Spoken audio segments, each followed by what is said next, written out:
Good morning students, welcome to online classes. So students, last video में मैंने आपको आपका जो चैप्टर 7 चला हुआ है weather climate and adaptations of animals to climates, ठीक है, ये चैप्टर का नेम है।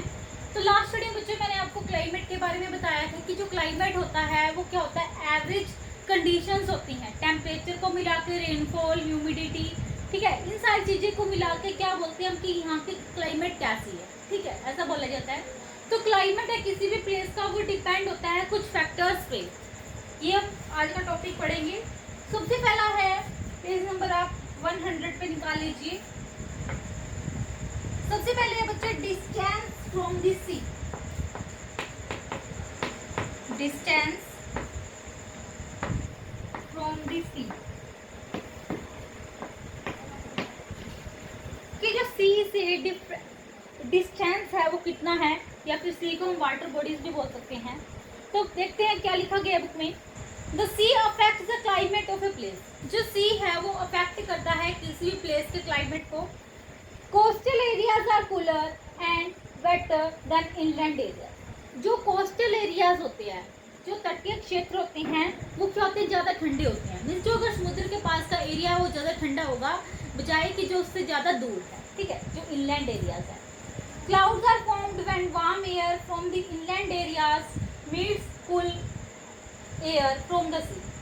कि clouds form होते हैं जब गर्म हवा inland area से मिलती है cool air, ठंडी हवा से मिलती है। जो गर्म हवा सी के आसपास जो ठंडी हवा है, जब गर्म हवा उससे मिलेगी तो क्या होता है, उससे clouds form होते हैं।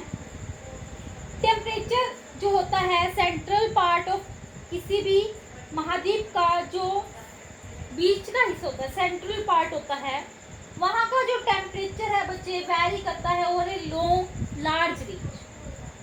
समर में क्या होता है, टेम्परेचर को हो सकता है बहुत ही ज़्यादा hot and dry, and as moisture from the sea evaporates. क्या होगा कि जो मॉइस्चर है वो सी से क्या हो जाएगा, इवेपोरेट हो जाएगा सेंट्रल पार्ट ऑफ कंटिनेंट पर पहुँचने से पहले।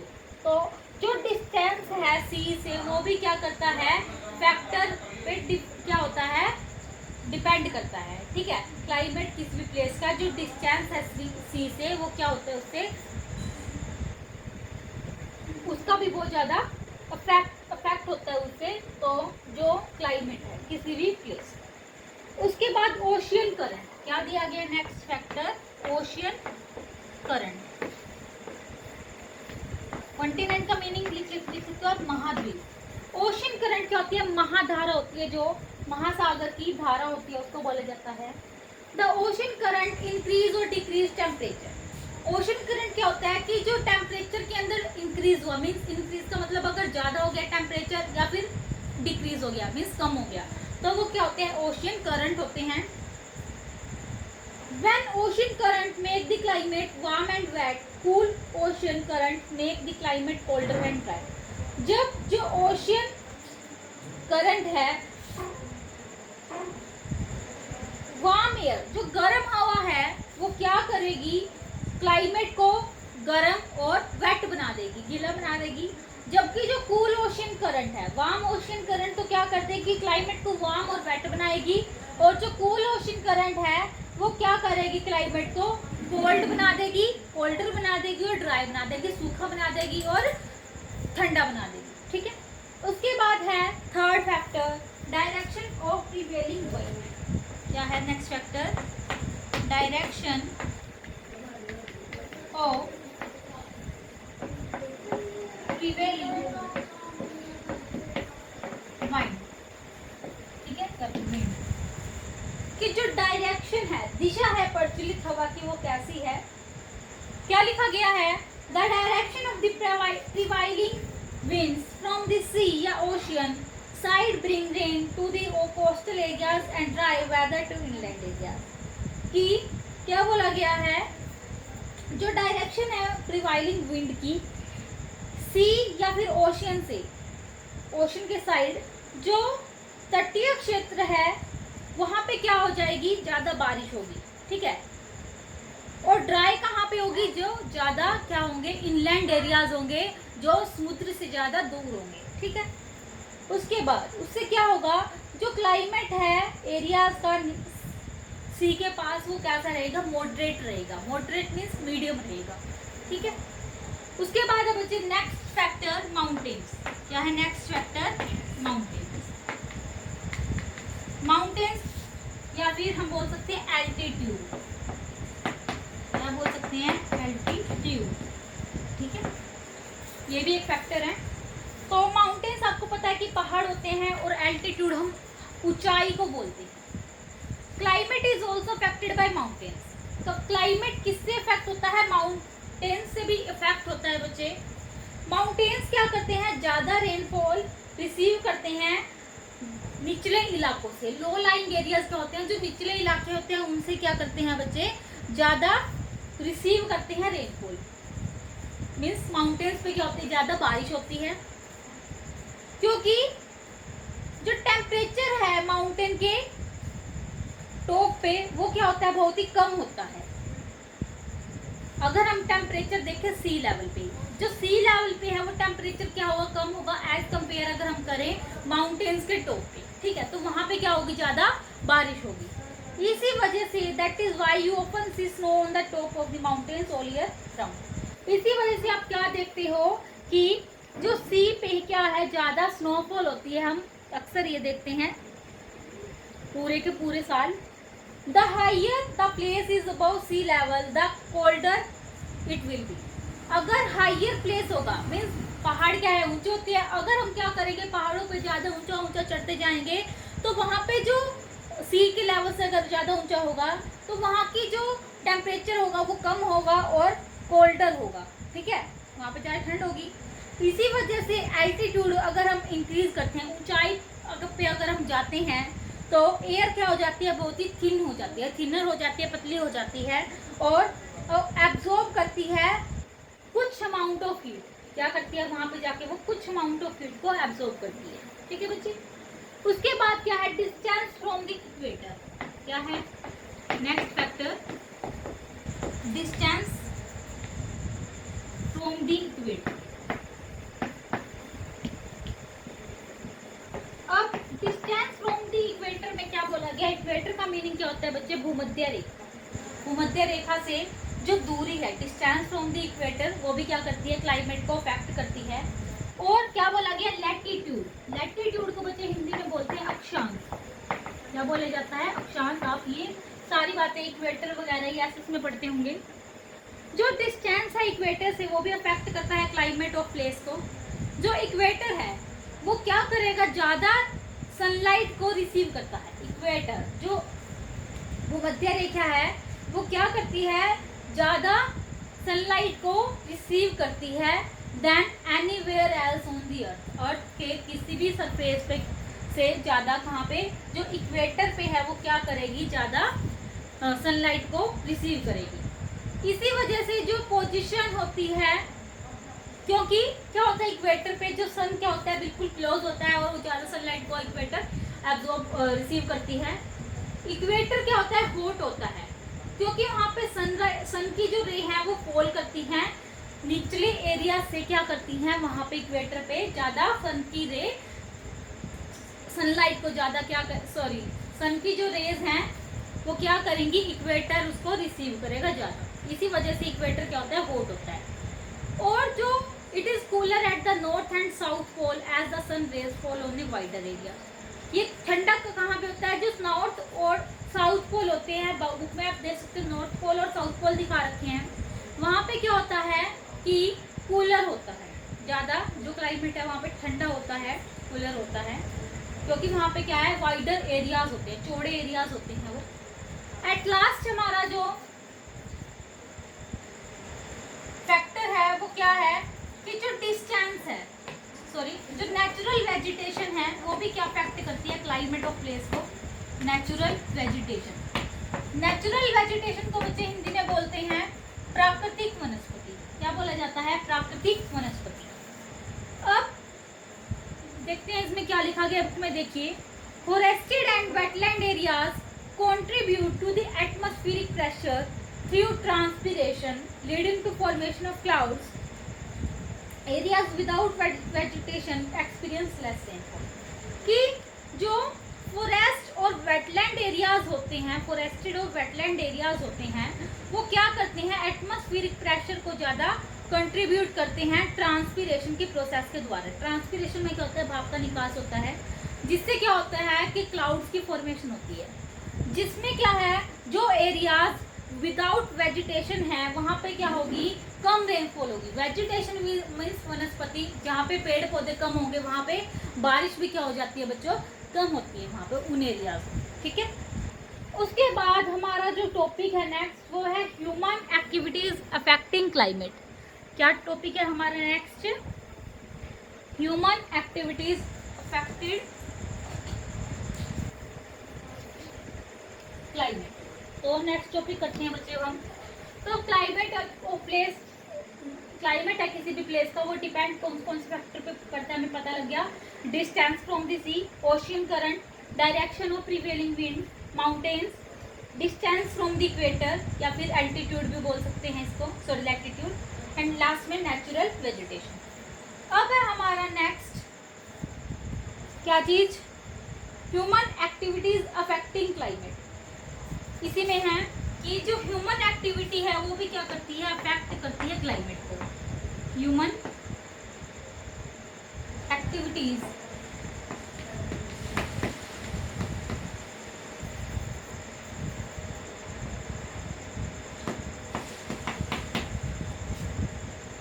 Affecting climate, affecting climate.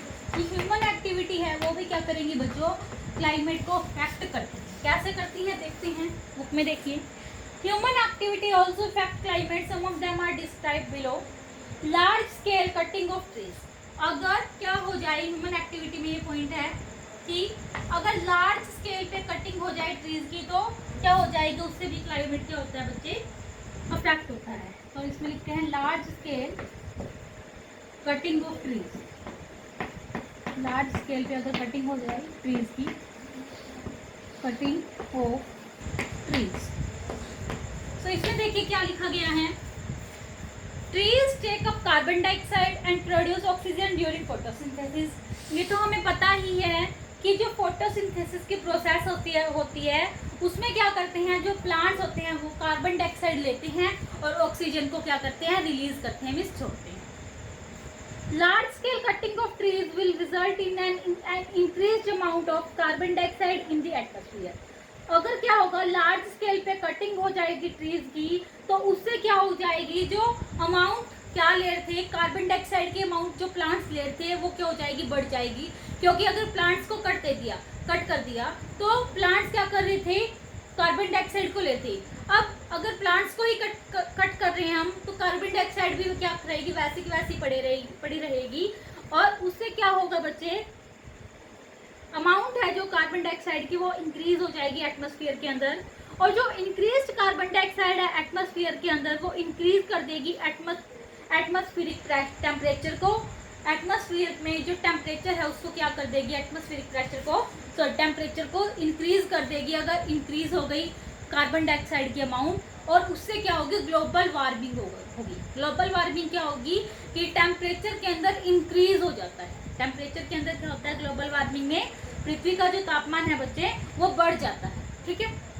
उसके बाद क्या है कि अब मैंने बता दिया, अगर हम कटिंग करेंगे ट्रीज की तो उससे क्या होगा, क्यों क्लाइमेट पे भी प्रभाव पड़ेगा। उसके बाद जो इंडस्ट्रियलाइजेशन है, इंडस्ट्रियलाइजेशन क्या होता है कि जो औद्योगिकरण है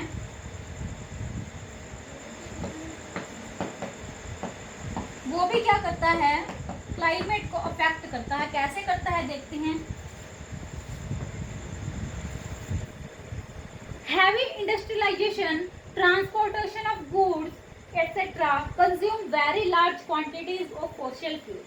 कि जो हैवी इंडस्ट्रियलाइजेशन है मीन्स कि औद्योगिकरण, हम इंडस्ट्री ज़्यादा सेटअप कर रहे हैं, ज़्यादा लगा रहे हैं, तो अगर जो ट्रांसपोर्टेशन है गुड्स का, जो माल का परिवहन है वो भी क्या हो रहा है, ज़्यादा हो रहा है, तो उससे क्या होगा बच्चे, कंज्यूम होंगे बहुत ज़्यादा अमाउंट जो है, क्वांटिटी है फॉसिल फ्यूल, जीवाश्म ईंधन की जो बहुत ज़्यादा क्वांटिटी क्या हो जाएगी, कंज्यूम हो जाएगी।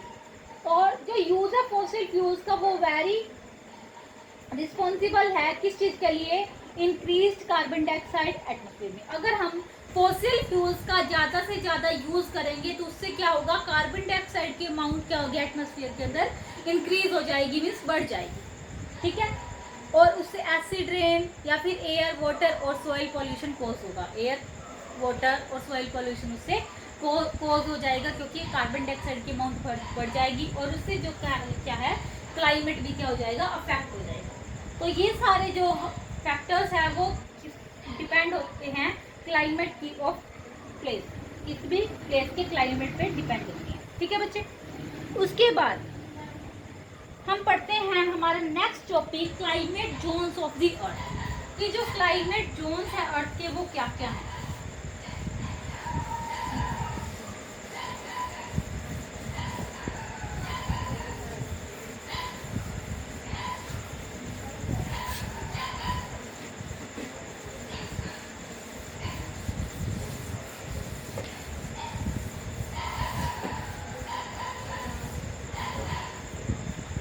क्या है next topic, climate zones of the earth, climate zones of the earth, कि जो अर्थ के क्लाइमेट जोन है, जो जलवायु के क्या हैं अलग अलग जोन है वो क्या है, उसके बारे में पढ़ेंगे हम। Earth has 3 main climate zone, earth के कितने हैं, 3 मेन क्लाइमेट जोन है, कौन कौन से हैं वो। First one is tropical, first one क्या है, tropical zone. Second one is temperate zone,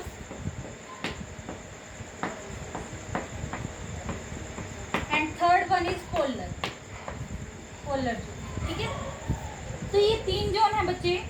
जो जोन्स है उनको फर्दर डिवाइड करा गया है छोटे छोटे जोन्स के अंदर, ईच विद इट्स आउन टिपिकल क्लाइमेट, उनका क्या है एक अलग अलग अपना क्लाइमेट है, इनको फिर सब डिवाइड किया गया है बच्चे।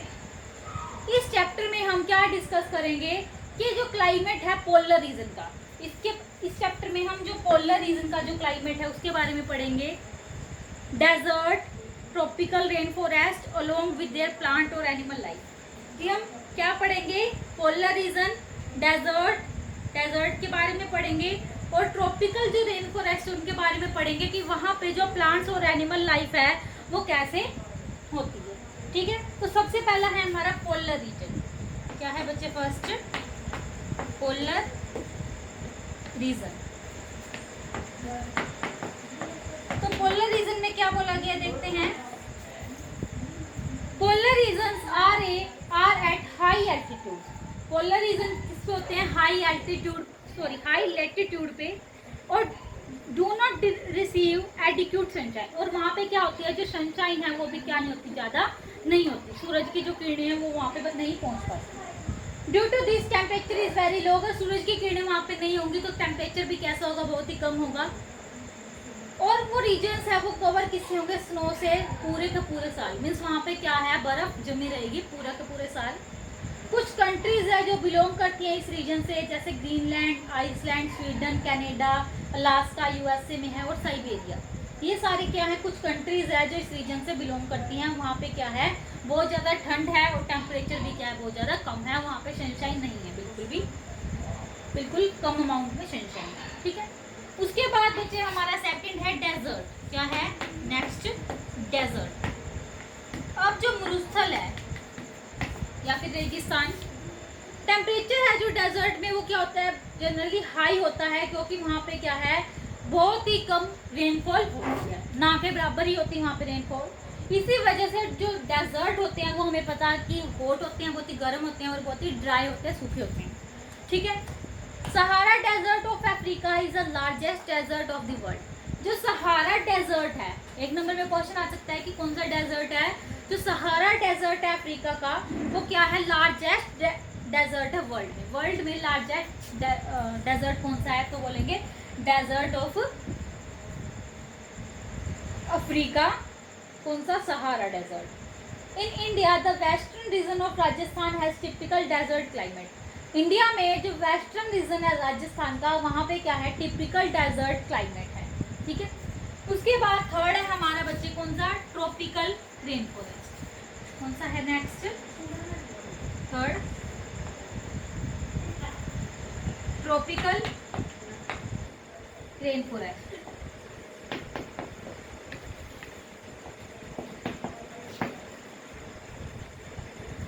ट्रॉपिकल रेन फॉरेस्ट क्या है? जो उष्ण कटिबंधीय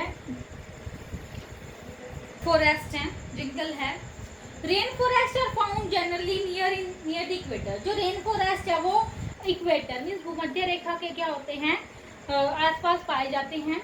वो प्लेसेस नियर द इक्वेटर, जो इक्वेटर के पास में जो प्लेस हैं वो क्या करते हैं, ज़्यादा सनशाइन और ज़्यादा रेनफॉल को रिसीव करते हैं, उससे क्या हो जाता है, उनका वो जो प्लेस है वो क्या होते हैं, बहुत ही हॉट होते हैं और ह्यूमिड होते हैं। जो फॉरेस्ट फाउंड होते हैं, रेन फॉरेस्ट मिलते हैं इंडिया में, मलेशिया में, Indonesia, Brazil, Kenya, Uganda, Nigeria and Republic of Congo. यहाँ पे क्या है बच्चे, ट्रॉपिकल रेन फॉरेस्ट पाए जाते हैं। उसके बाद क्या दिया गया है next, the climate in our country varies from tropical climate in the south to temperate climate in the north. जो क्लाइमेट है हमारी कंट्री में वो वेरी कहाँ से कहाँ तक करता है, ट्रॉपिकल क्लाइमेट से साउथ टू टेम्परेट क्लाइमेट तक, नॉर्थ में वहाँ तक क्या करता है बच्चे, वेरी करता है। जनरल में हम बोल सकते हैं कि जो बहुत ज़्यादा मोस्ट रीजन्स है जो इंडिया के, वहाँ पे क्या होती है, ट्रॉपिकल मॉनसून क्लाइमेट होता है। क्या होता है बच्चे, वहाँ पे ट्रॉपिकल मॉनसून क्लाइमेट है, मोस्ट रीजन्स है जो इंडिया के। वहाँ पे क्या है, और सीजनल वेरिएशंस है रेनफॉल के अंदर और टेम्परेचर के अंदर। कुछ पार्ट्स हैं हिमालयाज के, वो क्या है, बहुत ज़्यादा कोल्ड होते हैं। वहाँ पे जो क्लाइमेट है क्या होता है, बहुत ज़्यादा कोल्ड होता है और साथ में फ्रीजिंग टेम्परेचर होता है। टेम्परेचर भी क्या होता है कि वहाँ पे आइस या फिर स्नो हो जाए, ठीक है। सो वेस्टर्न पार्ट है जो कंट्री के, वो क्या होते हैं, हॉट और ड्राई क्लाइमेट है। जो वेस्टर्न पार्ट है कंट्री के, वहाँ पे जो क्लाइमेट कैसा होता है बच्चे, हॉट और ड्राई होता है। जो नॉर्थ ईस्टर्न पार्ट होता है इंडिया का, वो रिसीव क्या करता है, rainfall for the most time of the year. जो नॉर्थन ईस्टर्न पार्ट है इंडिया का, वो ज़्यादा रेनफॉल को होती है वहाँ पे ईयर में। जो मासिन राम है मेघालय में, वो रिसीव करता है हाईएस्ट रेनफॉल। कौन सा, मासिन राम क्या करता है, मेघालय के अंदर है जो, वो ज़्यादा से ज़्यादा हाईएस्ट रेनफॉल होती है वर्ल्ड के अंदर वहाँ पे। इसी वजह से does it has a wet climate, इसी वजह से उसका जो क्लाइमेट है बच्चे वो कैसा होता है, वेट क्लाइमेट होता है, ठीक है। तो ये होता है बच्चे हमारा climate zones of the year. हमने पढ़ा कि इसके अंदर क्या होता है, 3 जोन होते हैं, ट्रॉपिकल, टेम्परेट और पोलर। सबसे पहले हमने पढ़ा कि पोलर रीजन है। पोलर रीजन में क्या होता है, वहाँ पे क्या है, हाई एल्टीट्यूड होता है और वहाँ पे एडिक्वेट मीन्स अच्छी तरह से सनशाइन भी नहीं होती। वहाँ का जो टेम्परेचर है बहुत ही कम होता है और जो रीजन्स है, वहाँ के जो एरिया हैं वो क्या होते हैं, कवर होते हैं स्नो से थ्रू आउट द ईयर। जैसे रीजन्स जैसे हो गए ग्रीनलैंड, आइसलैंड, स्वीडन, कनाडा या फिर यूएसए और साइबेरिया। उसके बाद हमने पढ़ा डेजर्ट के बारे में कि जो डेजर्ट के अंदर जो टेम्परेचर होता है बच्चे, वहाँ पे क्या होता है, बहुत ही ज़्यादा होता है और वहाँ पे बहुत ही कम या फिर ना के बराबर ही रेनफॉल होती है, ठीक है। सो इसी वजह से डेजर्ट क्या होते हैं, हॉट और ड्राई होते हैं। जो सहारा डेजर्ट अफ्रीका का, वो वर्ल्ड के अंदर लार्जेस्ट डेजर्ट है। इंडिया में जो वेस्टर्न रीजन है राजस्थान का, वहाँ पे क्या है, टिपिकल डेजर्ट क्लाइमेट है, ठीक है। फिर हमने पढ़ा ट्रॉपिकल रेन फॉरेस्ट के बारे में। रेन फॉरेस्ट जो पाए जाते हैं इक्वेटर के पास, वहाँ पे क्या होता है, ज़्यादा सनशाइन होती है और ज़्यादा ही रेनफॉल होती है। इसी वजह से क्या होता है, वहाँ पे हॉट और क्या होता है, क्लाइमेट होता है और ह्यूमिड होता है। जो रेन फॉरेस्ट हैं वो पाए जाते हैं India, Malaysia, Indonesia, Brazil, Kenya, Uganda, Nigeria और रिपब्लिक ऑफ कोंगो, ठीक है। लास्ट में हमने पढ़ा कि जो क्लाइमेट है कुछ कंट्री का, वो वेरी करता है, tropical rain forest, tropical climate to temperate climate in the north. Tropical climate south में है और टेम्परेट जो नॉर्थ का है। जनरल में जो कुछ रीजन्स है, ज़्यादातर जो रीजन्स हैं इंडिया के, वहाँ पे क्या होता है, ट्रॉपिकल मॉनसून क्लाइमेट होता है। वहाँ पे क्या होता है, सीजनल वेरिएशंस आती हैं रेनफॉल और टेम्परेचर के अंदर। जो कुछ पार्ट्स हैं हिमालय के, वहाँ पे क्या होती है, बहुत ज़्यादा कोल्ड क्लाइमेट है, फ्रीजिंग है, साथ में टेम्परेचर वहाँ पे क्या है बहुत ज़्यादा कम है। और जो वेस्टर्न पार्ट है कंट्री के, वहाँ पे क्या है हॉट और ड्राई क्लाइमेट। उसके बाद हमने पढ़ा कि जो नॉर्थ ईस्टर्न पार्ट है इंडिया का, वो रिसीव करता है कम रेनफॉल, रिसीव करता है rainfall for the most time of the year. ज़्यादातर वहाँ पे क्या हो जाती है, रेन आती रहती है। जो मासिनराम है मेघालय में, वो क्या करता है, हाईएस्ट रेनफॉल वर्ल्ड में रिसीव करता है। क्या करता है, मासिनराम। एक नंबर में क्वेश्चन आ सकता है। जो मासिनराम है इन Meghalaya,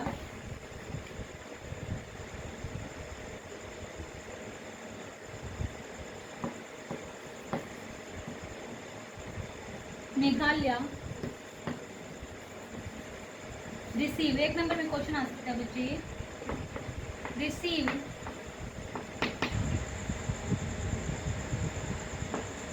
the highest rainfall, highest rainfall in the world, highest rainfall, highest rainfall होती है वहाँ पे वर्ल्ड में।